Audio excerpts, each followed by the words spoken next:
So this is our statue of Roswell, and he is our namesake here. This particular marble bust is actually a decision made by Emma, our benefactor. She decided when the building opened that the original bronze sculpture that was here didn't quite fit the vibe that she was going for our building, so instead she replaced it with the marble one here. We do, however, still have the bronze sculpture within our building.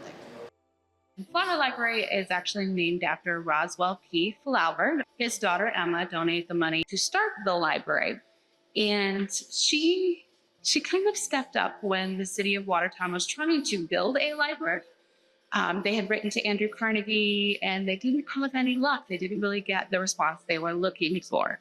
So she donated the money to get our building started. She had some stipulations. One of the biggest ones, of course, was naming the library after her father, who was once governor of New York State. He was responsible for naming the Adirondack Park, kind of putting that law into motion. He shortened the governor's term from 3 years to 2.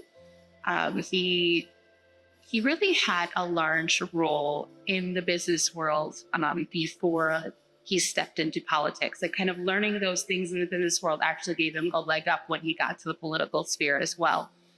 One of the things that he did was worked his way through the area. He had different odd jobs.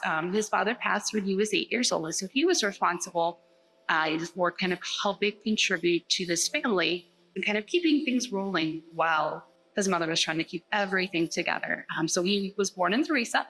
He helped on the family farm in that area. He worked for his brother-in-law, and then he became eventually postmaster. At that time, he married his wife, Sarah Woodruff.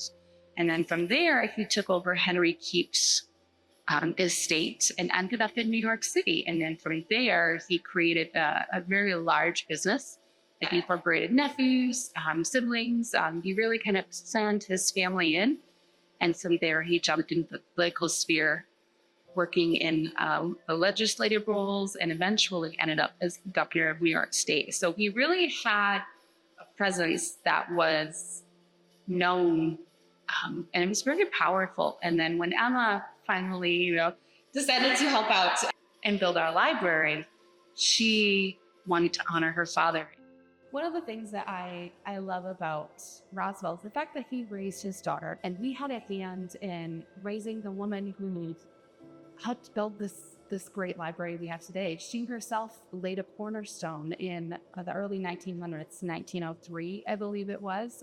And back then, that was a huge feat for a woman of her standing to have a part in the construction of a building, to have a say in building something so grand.